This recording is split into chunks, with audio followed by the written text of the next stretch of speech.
Okay, greetings, everybody. Well, this is an extremely powerful microphone. You have to hold it way back here. It's great to see you. Thank you all for coming. I'm Chris Hislop from the Montana World Affairs Council, and together with our partners at the Montana Photonics Industry Alliance, Gallatin College MSU, and the Montana Department of Commerce, welcome to EconoQuest. So while you are munching away on your lunches, and before we jump into the Career Fest next door, we're going to have a very interesting talk, a very engaging talk with two very special people who are with us today. I'd like to introduce our guests for this short talk. Here to your right is Stephanie Gray, and since July 2019, she has served as the Dean of Gallatin College, Montana State University. Dean Gray has led the college through remarkable growth and the doubling of program offerings. The passion is focusing on workforce certificates and degree programs that require innovative training and advanced technologies. Sitting next to Dean Gray is Jason Yager. Jason is an experienced leader with a demonstrated history of success across multiple environments, including working in higher education, high-tech industrial manufacturing, and nonprofits. He's skilled in operations management, leadership development, laser physics, research and development physics, and robotics. Wow, that doesn't leave you with a lot of time to do anything else, Jason, I would guess. And Jason is here through the Montana Photonics Industry Alliance. I want to quickly say a special thanks to many of our program sponsors are next door, but also Bridger Aerospace and the city of Bozeman has really helped us put this on just for you. So now you don't want to hear me bleeding on all day long. What you really came here for is to hear from the experts. So I'd like to pass it over to Dean Gray and then over to Jason.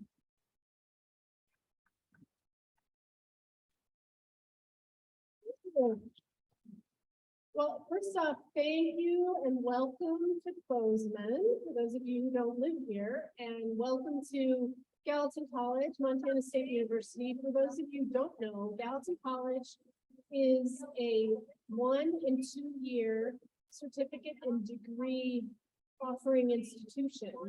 And what that means is we have everything from phlebotomy, which is people who take your blood, to welding, to photonics and optics, which you're going to learn a lot about today. We have interior design. We have 22 programs. And so I think you have information on us maybe in front of you. If not, we have a website, and so you can check us out there. And the other thing that's unique about us, and if you remember nothing, remember this, is we are a college at Montana State University. So why that's special is because there are some community colleges that are independent and on their own. I'm a dean at Gallatin College, but I sit in the same room with the dean of engineering and the dean of nursing. And so our students can easily move back and forth in those two worlds. So if you're an engineering student, you can come take a welding class with us. If you're a photonics and optics student working on your Associates of Applied Science, that's a 2-year degree. You can transfer after you do that and are solidly working in one of these companies over here.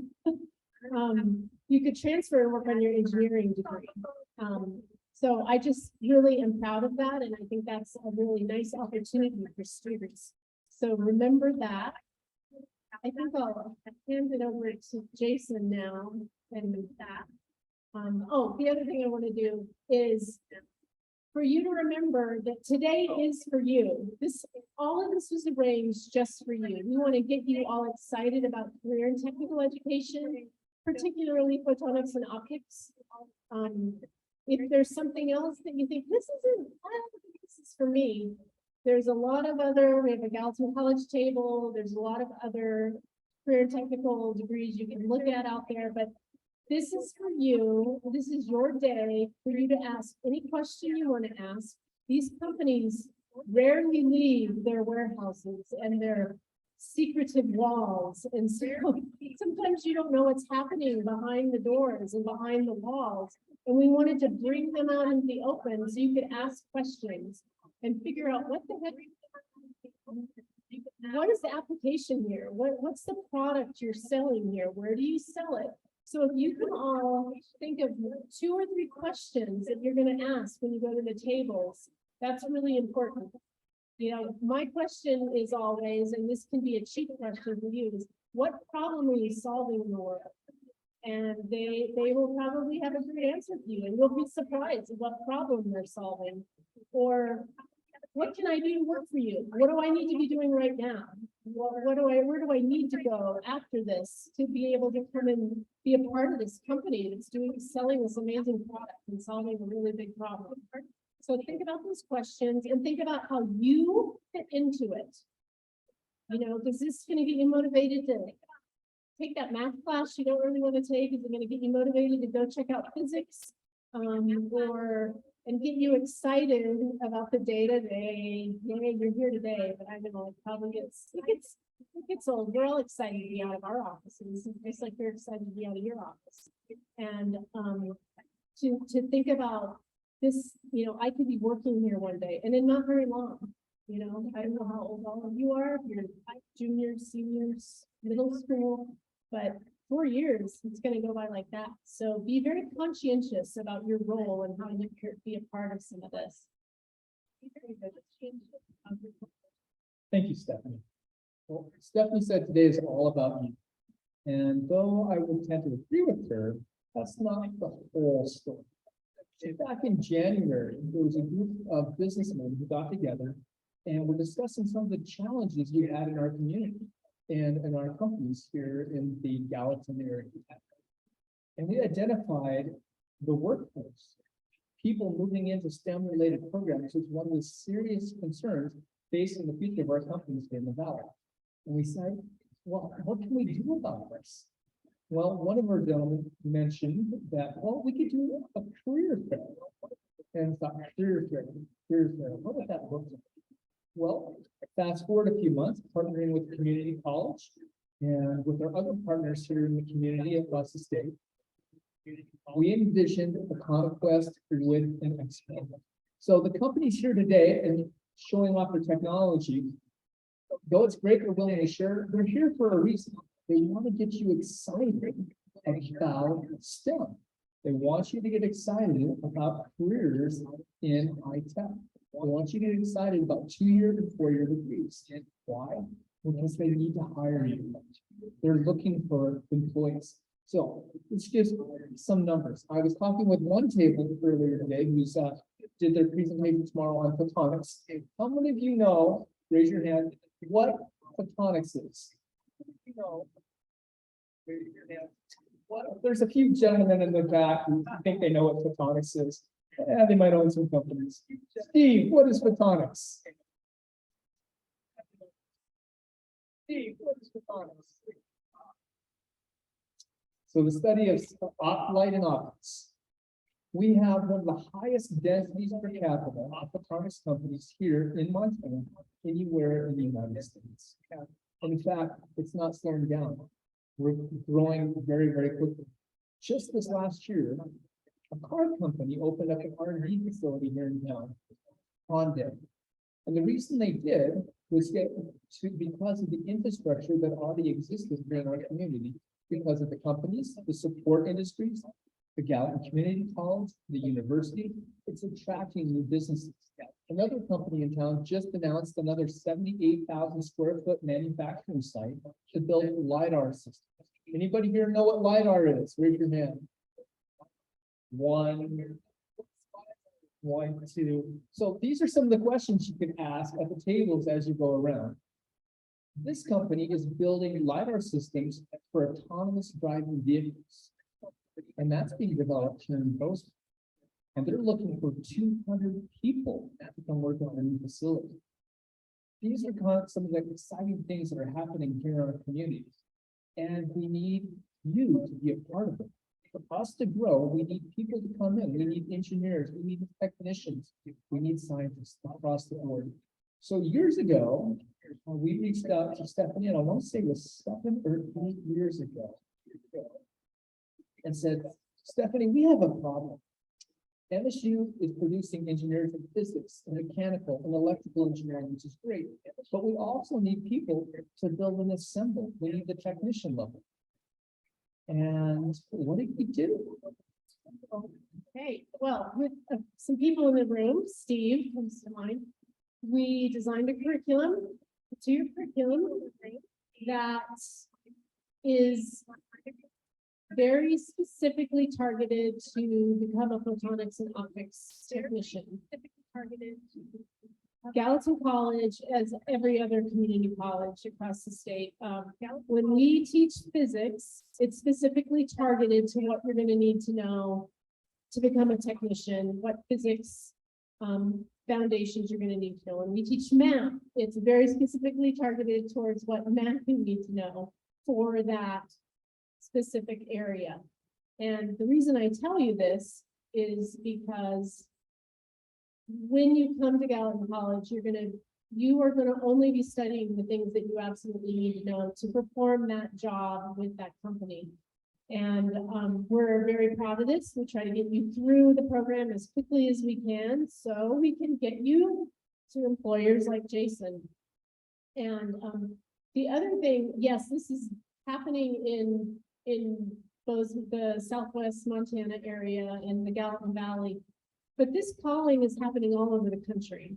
So these aren't jobs that you're only going to be able to get here. You're going to be able to get these jobs. Do we want you to stay here? Yes. But you're going to be able to get these jobs all over the country, all over the world for that matter.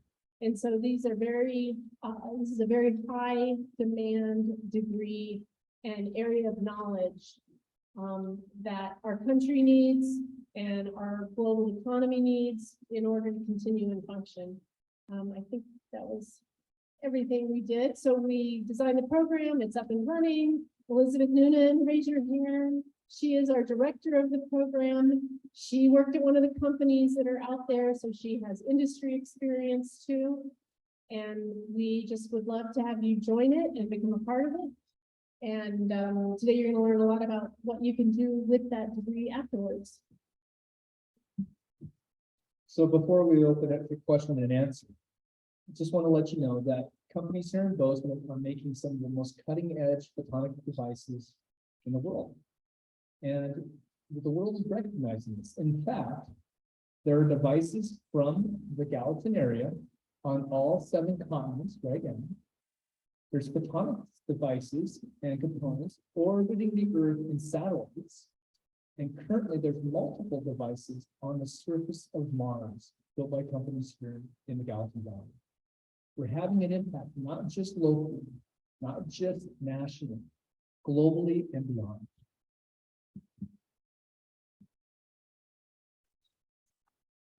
Jason and Stephanie, thank you very much for those introductory remarks. Now, we have an extraordinary opportunity over the next just over 30 minutes, I think, where we're going to just have question and answers. Undoubtedly, you have some questions for them, whether that be about the photonics industry, tech industry, Gallatin College MSU, these 2- and 4-year degrees.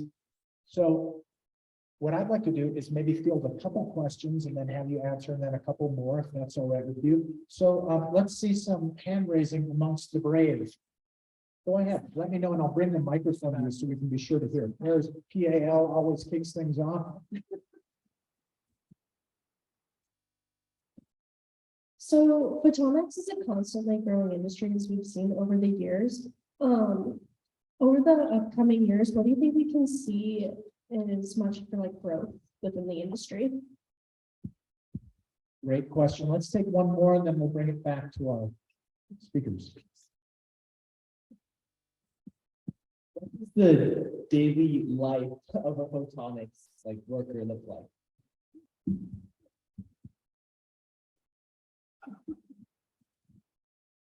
We'll start with the first one. Where's the photonics industry going? Well, we had an economic summit here in June with Steve Gaines, where we had business leaders from across Montana and across the nation come and discuss what do we see next for technology. And one of the panelists discussed that our cell phones which everybody take your cell phone up, hold up your cell phone. Who's got a cell phone here? Is that it? Oh, I know there's more than that. Our cell phones are currently limited, not by the memory, not by the battery, not by the processing power, but by the size of the screen and the ability to communicate that information to you. That's the next hurdle industry is trying to solve. That's a photonics related challenge. And what are they envisioning? They're envisioning, and you're starting to see them come out. They're envisioning an item like glasses that you will wear that are going to do heads-up holographic displays that can display more information. Because the technology is growing quickly. How we communicate that? Well, that's photonics. The question is kind of open-ended. There's a lot going on in photonics. That's just the high-tech side. I'll mention maybe one or two others. Medical. In the US, we see a challenge for our society with obesity and with diabetes. And I learned several years ago that there were more than 200 amputations per year in the US alone related to diabetes, lack of blood flow to the limb. And some of the solutions that they were trying to provide, they couldn't do stents because it wasn't in the chest cavity. That works with hearts, but not with arms and legs. So a company in Bozeman partnered with a company in Israel to see if they could address this challenge. And using photonics and a high-powered laser, they're able within 6 minutes to take an optical fiber, run it down through the vein or artery, and restore full blood flow to that limb. That's an example on the medical. Now, what about industrial? We just held up our cell phones. Most of these displays are made in Asia, in Korea, in Japan, and China. But a lot of the laser systems that are involved in the manufacturing and the systems themselves were designed and built here in the Gallatin Valley. Fair enough? All right. Second question. A day in the life of a photonics technician. So one, it depends on the company you work for, but in general here in Bozeman, a lot of the photonics areas are going to be very clean areas. You're going to come into the company and you're going to have multiple stages where you're either have to change your shoes or maybe you wear gloves or a lab smock. And your job is going to involve putting something together or testing or validating. So for example, let's say you're going to assemble a laser. Anybody know what the word laser stands for? Anybody know it? It's an acronym. Yes. All right, nice. Everyone give a hand. Well done. Light amplification by the stimulated emission of radiation. So you're going to build a laser today. So you're going to sit down at a flow booth, and it's going to have clean air flowing at you because they don't want any dust particles. They got to keep the optics very clean. And why is that? Well, the laser, which is an electromagnetic radiation, has a very high energy per density. And if there's particulate on that, it can actually damage the laser or in fact blow up. Anybody here ever blown up a laser? Come on, raise those hands. Yeah, I see a couple of us. Life lessons. You're going to be working with optics. You're going to be looking at electronic work instructions on drawings, having to assemble, and you're going to have to be using some math skills, make measurements, determine, okay, we're going to assemble this, we're going to put it together. But now we need to test it and make sure it works. Yep. Yeah. Let's see some more hands. Let's take a couple more questions. Here's one right here. I have two questions. Does this help the world? And also, does it include stuff like VR and TVs and day-to-day things that we have in our house? Great questions. Love that first one. I'd like to hear from both of you on that first one. Well, I'm not the expert, but yes, I know it helps the world.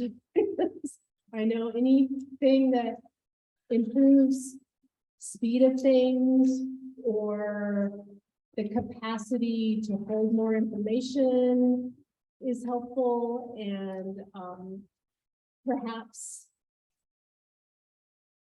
I think of automation where maybe a human is not having to do extremely repetitive things. That seems to be helpful, and you can work more on coding or programming. That's about as deep as I can get on that question. Let me go to just. I love the question. So how is this impacting the world? How about climate change? There's an example. So right now we are struggling to understand with our computer models how to predict what the climate's going to do. And one of the major challenges is making atmospheric measurements of the clouds and the stratosphere. So there are laser companies who are working in partnership with NASA to put satellites in space to make measurements of the atmosphere. But more so, even more down to earth here in the valley. I'm sure if any of you have ever flown over the valley, you look down and all you see is fields and agriculture. That's what Montana is kind of known for, right? But how we farm and how we produce is changing dramatically. It's going from what used to be a farmer with a tractor to high tech. So one example is taking drones and flying cameras in with multi and hyperspectral cameras, looking at the colors of the crops. And with these cameras, you can determine if the crop is overwatered, if it's underwater, if it has a pest, if it's short of nutrient. And you can do this from the air while mapping it. And so instead of saying you have to put pesticide down to spray the entire field, you don't actually need to do that. You just need to put the pesticide where it needs to go. Those cameras are here in Bozeman. There's drones being produced here in Bozeman that are doing that today. But what else? What about forest fires? Everyone here has been impacted by a forest fire, right? We have them pretty much every summer. We see the pollution in the air. Hopefully, we had one close to Bozeman here recently that was impacted numerous families directly. Well, the forest fires, the Forest Service is now beginning to use photonics to help analyze the fire lines. So they're flying a fleet of drones with infrared cameras, IR cameras. Anybody know what IR stands for, infrared, what that is, what that means?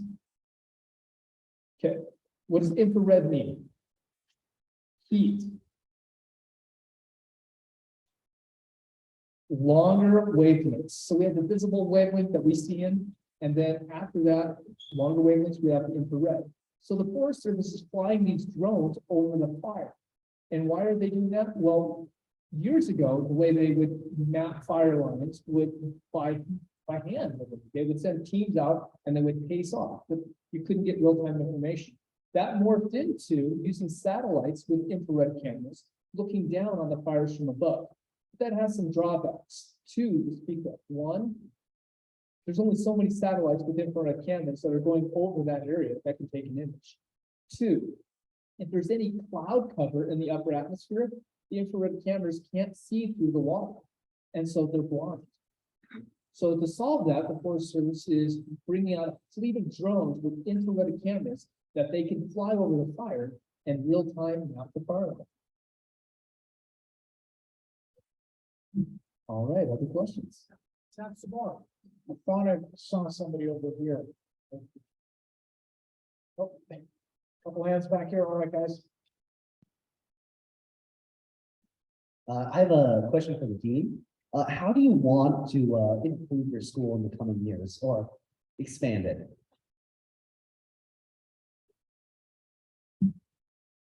How has the global chip shortage affected local photonics industries? Thank you very much. Getting a good work. I'm getting all my steps in today. Well, thank you for the question. If you are Elizabeth, how many students can we take in the photonics program right now? Okay, so right now, Gallatin College is the second largest county in the state of Montana. We've created 46% of the jobs in Montana here in Gallatin County, all right? nearly half of the jobs created in the state of Montana were created in this valley. And a lot of the people, the old people in this room, older people in this room, are the ones who created those jobs. Elizabeth has room for 12 students in her photonics program right now. So I think you know where I'm going with this. We need to triple that. We need all of you to be able to apply to the photonics program next year or whenever you're ready and get into the program because we have room. We're sharing a lab on Montana State University, or a lab, can I say that, at Montana State University right now, which is wonderful. That's why we like being a partner with MSU and a college of MSU. But we need more room. Montana State has grown also. And so we are working very hard to get public funds through the state of Montana, the governor's office, the legislature, to grow and expand career and technical education. So that's just one of our programs that we think is so important. So we can solve problems like firefighting and solve healthcare problems. So you all can do that actually. And the value of career and technical education is so important for our economy, for our global economy, and certainly our state's economy. So I want to grow the programs. If you think about how an industry generally runs, if you guys in your minds think the ratio 1 to 7, there's usually one engineer, one doctorate leader. Well, I'll use healthcare as an example. One doctor, one CEO. For 2 people who have a bachelor's degree, which is your nurses and your well, just your bachelor's level folks. And then we need 7 other people to take care of that industry, whether it's a radiology tech or a certified nursing assistant or somebody who's sending out the bills. So do you see where I'm going? For every PhD and master's level person, we need 2 bachelor's level people, but we need 7 people who have degrees in 1 and 2-year education. And some of them just need a high school degree.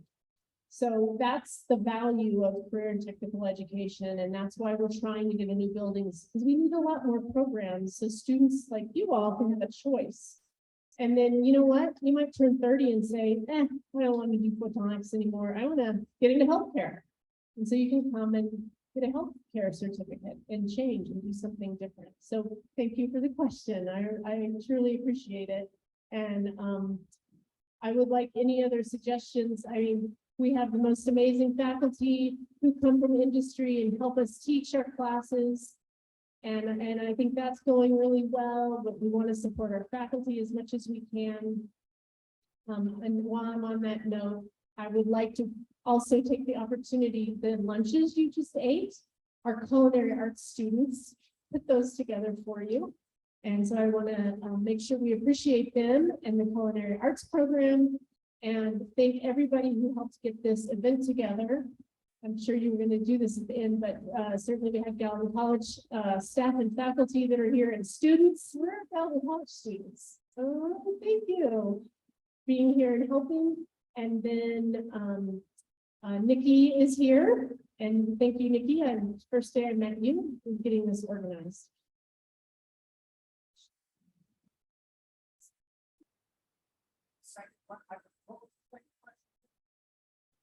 Oh, yeah. Supply chain. In fact, actually, we had that question earlier today. So the supply chain is more than just chip shortage. I'll give you an example. So with the chip shortage, it's really the semiconductor manufacturing. And over the last couple decades, that was developed primarily here in the US. Most of that manufacturing moved overseas for cost reasons. We still do R&D here. There's IM Flash, there's IBM, there's Intel, but a lot of manufacturing was done offshore. During COVID, we learned a very hard lesson. And that lesson is when that supply chain is not as stable as what we would have liked to have thought. And so an example, let's say you're an electrical engineer and you're going to design a new circuit board. And you sit down, you pull up your PCAD software or your Altium, let's use Altium, that's a newer program. And you design it using components that are available in the catalog. And then you go to buy those and they're no longer available because that stock is already used. I know companies in town that haven't been able to finish the design of a new circuit board before the parts are unavailable or obsolete. So we're seeing a change in that industry where hopefully more of those jobs, that manufacturing capacity will come back onshore. But it's affecting cars, you've heard that. It certainly affects any high-tech industry where they're doing PCBs. Okay, we've got time for one more round of questions before moving on. Here's one. How environmentally clean is the photonics industry? Okay, one more question. Is there anybody, you already got your track, I'll just see if there's anybody else? Going once, going twice, all right. Yeah, cool. What's the average salary range in this industry? Yeah, cut right to the quick on that one. Very good. Well, I'll take the first one and leave Stephanie the second.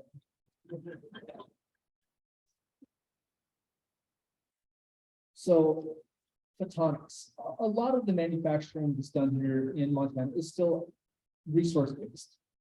But photonics is assembling components in general. Well, let me give an example of a building here in town that might answer that question. So there's a company in town here that grows laser crystals. And hopefully I can use this example and won't come back to haunt me too much. And these laser crystals are heated at very high temperatures, let's say 1,000, 1,100 degrees Celsius. Anybody grown rock candy before? Rock candy, you put a little seed, a salt, sugar, something in there, you put it in a slurry, and you let it evaporate with time, and it grows crystal. Well, this company does the same thing, just on a different scale, where they're putting these seeds inside crucibles that are at very high temperature. And they slowly cool these off over a period of time. Eventually it grows a crystal, and you might see some of these crystals hopefully out on tables. Is that true? Yep, we have some today that you guys can go see that are growing. You can ask about the process and how long it takes. But these crucibles need to be cooled. And so historically, you could do that with the types of coolers or water, something like that. But one company thought outside the box. And they set up a system with, I believe, the city where they're extracting water, groundwater, from by Costco, which is in a plume. Back years ago, and I don't know how many years ago, on North 7th, there was a laundromat that contaminated the drinking water. And that water today is still not drinkable. So you have to use city supplied water. Well, this company said, well, we might have a solution to that. So they're pumping this contaminated water out of the ground, and they're using it to cool these crucibles that grow these crystals. They then clean that water, and then they put that water back into the ground. But they also use the water to heat their building. So that's an example here in photonics where we have access to very high technology. People, good engineers who think outside the box, come up with novel ways to do it. So they're actually cleaning the water as they're growing laser crystals, as well as heating their building. But in general, it is a very clean, i.e. industry. Okay, here's how I'm going to answer that question. Money, purpose, and culture. You want to make sure that you're going to be happy doing what you're doing and want to jump out of bed every day and go run and do it, because the purpose of whatever it is, whatever you're creating, whether it's Gallatin College students or the crystal, that you cannot wait to get out the door and do it. And then you want to make sure where you're doing that is this fun culture that you enjoy, and you're around people that you love to be around with, and they're making you smarter and you're making them smarter. And then the last way I'll answer that question is, that's a great question to ask every single table when you walk around out there. And you can start with entry level, to the high level. They could just give you a range, but I think they should answer that. So passing the buck.